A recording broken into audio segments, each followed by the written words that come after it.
Hi there, all my crafty friends. Join me today as I make a beautiful 3D unicorn canvas. I'll be using air dry clay to create the hand-painted unicorn head. I'll do some 3D flowers, sprinkles of diamond dots, and some 3D ferns. This project would look wonderful in any little girl's room, or big girl for that matter. So if you're ready, let's make a mess. As I make this project, I'll be giving you some unicorn fun facts along the way. I did this ombre canvas a while back in another video where I was instructing on how to paint ombre. I didn't intend to do anything with this because it was just for training, but it turned out so pretty that I decided to use it in a project. You can watch that tutorial by clicking the link above, or I'll also have a link to the video in my description box. I'm using DOS air dry clay to make the head of the unicorn.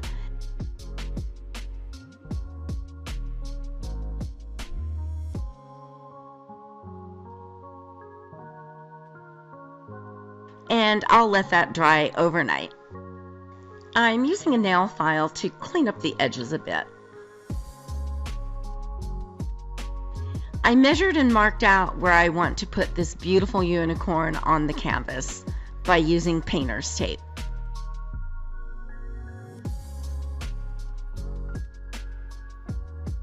Where are you watching from? Let me know in the comments. I love hearing from all of you.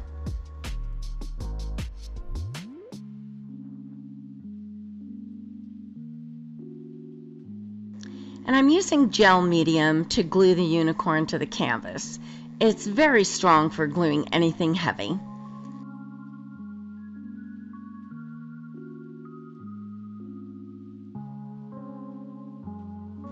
This mythical creature is Scotland's national animal.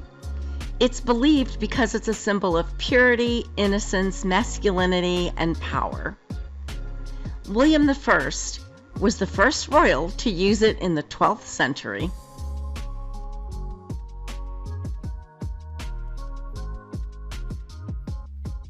And I'll let that dry overnight. After that dried, I added a coat of gloss sealer to just the background to protect it. If I mess up and get paint anywhere, I want to be able to wipe it off. I'm getting ready to roll out my Valentine projects starting next week.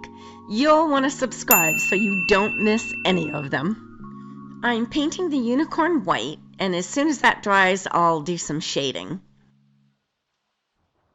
The horn is getting a coat of gold paint. The leaves are being painted green, and the flowers are purple and lavender. Make sure you stick around to see what else I do to that horn. It'll look like shimmering gold.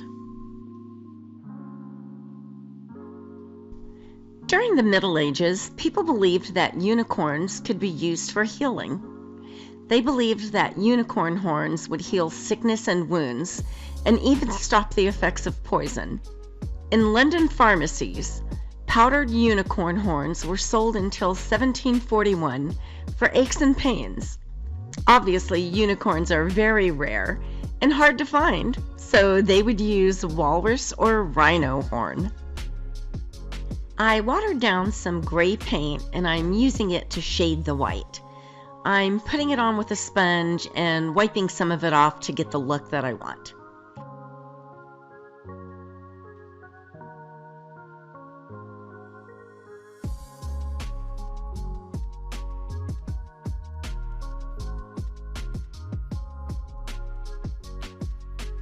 I added some flesh color around the eyes, painted the eyes with a black dot, and added some gray shading around the eye as well. Just like dogs are puppies and cats are kittens, the name for a baby unicorn is a sparkle. Is that not adorable? There's a lot of detail in this mold that I want to stand out, so I'm going to add some antiquing. I put a little bit of it in a bowl and thinned it out with some water so it's not too dark.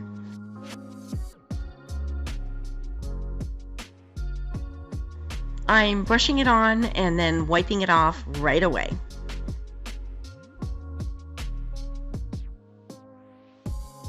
The antiquing stays in all the cracks and crevices, making all the detail come alive.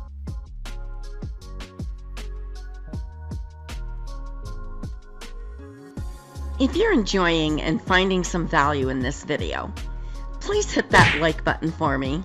Doing so helps my channel to grow and sends this video to more people out there. That way I can continue to bring you awesome tutorials. Thanks for doing that.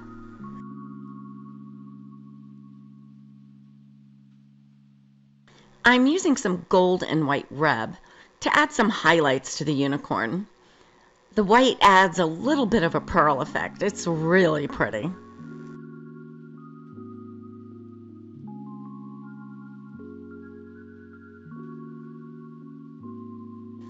It is believed that unicorns have magical powers. And as we learned earlier, one of their main powers is to heal wounds. Their power is located in their horn, which is called an alicorn. I'm going to add some gold foil to the horn so it looks like real gold.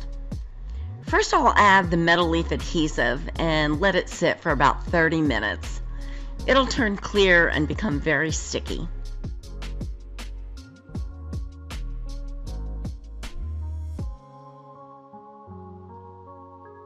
While I'm waiting for the glue to dry, I'm adding a few pink rhinestones in a couple of places.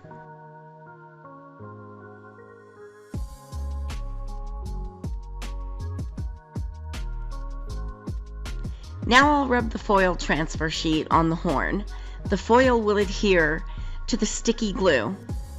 Doesn't that look amazing?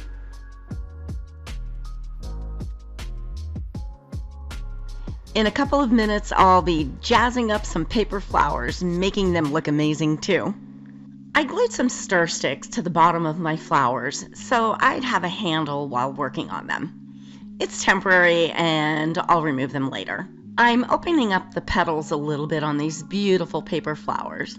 Since they're paper, I want to give them a little bit of strength and protect them with a nice finish by dunking them in some Mod Podge.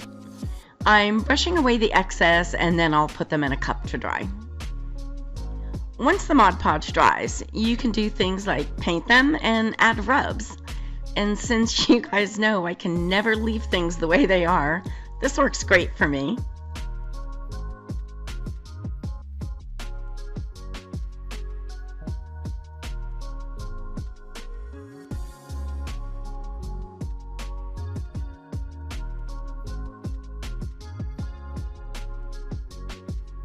I painted the leaves a prettier color.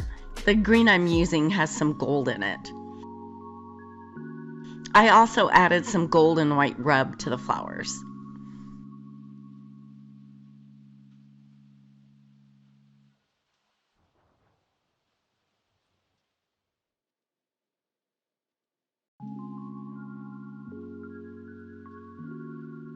I actually layered my rubs and put the white rub right on top of the gold. That creates a nice effect. I layer metallic rubs quite a lot.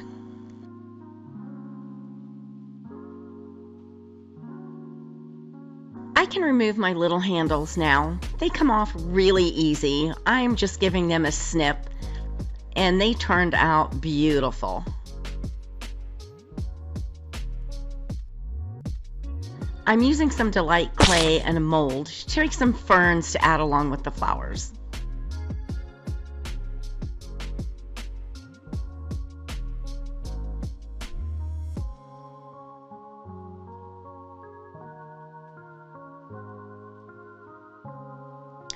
And I'll let the clay dry overnight.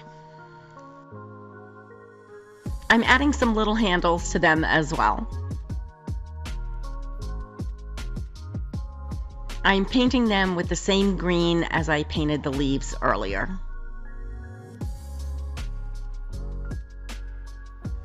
And I'll let the paint dry for an hour or so before moving on. I decided to add some gold foil to the centers of the flowers, so I'm painting the centers with the metal flake adhesive.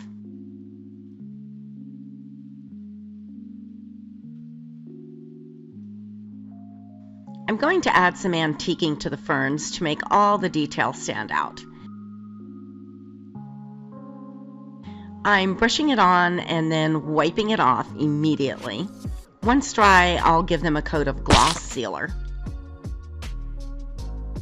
Although unicorns are not part of Greek mythology, the first written account of these elusive creatures came from a Greek historian called Tacitus in the year 400 BCE.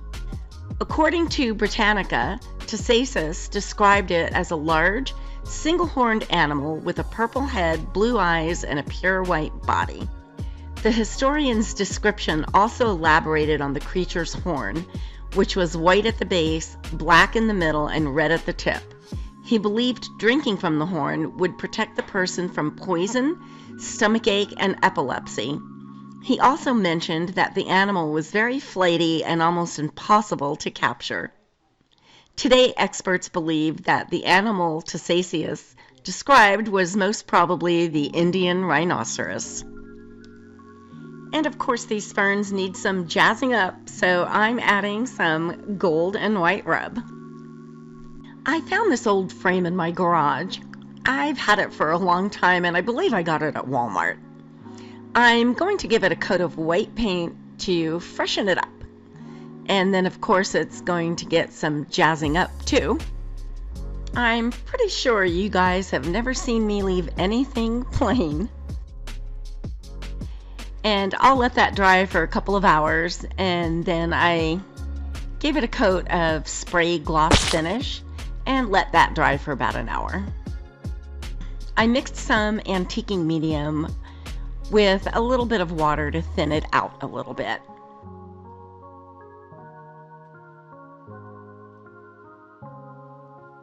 I'm brushing it on and wiping it off in sections so it doesn't dry on me. This brings out all the beautiful detail in that frame.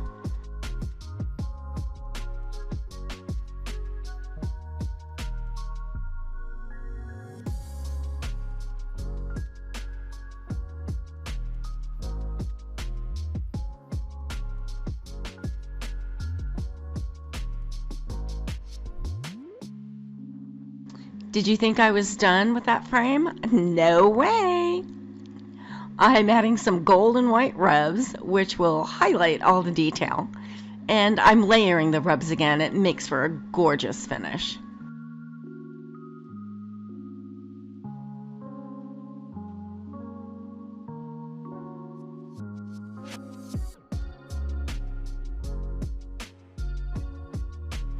I'm using a hot glue gun to set the picture in the frame and replace the backing.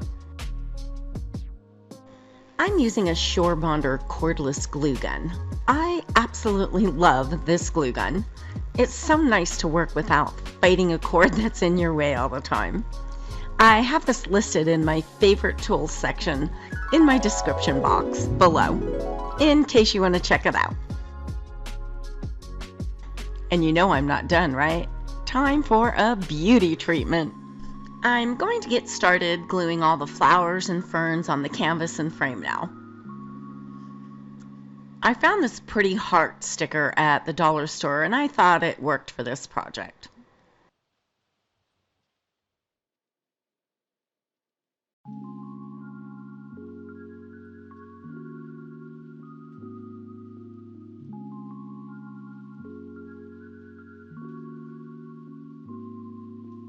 I started off gluing the flowers and leaves, then moved on to the ferns. I'm spilling the flowers and ferns off the canvas and onto the frame, just to add to the 3D effect.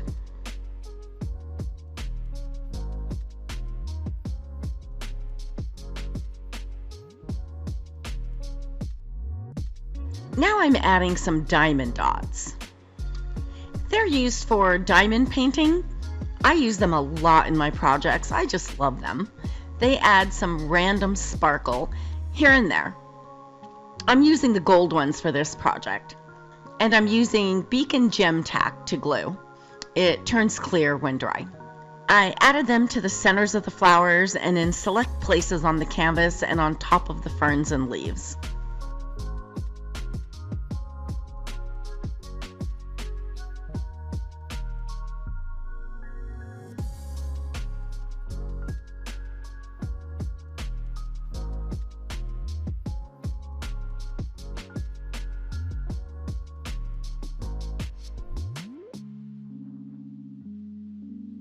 I put together a playlist of some other tutorials you may enjoy. Click the picture on the right to be taken directly to that playlist. Thanks so much for watching, and I hope you enjoyed this video. Don't forget to subscribe so you don't miss any future videos.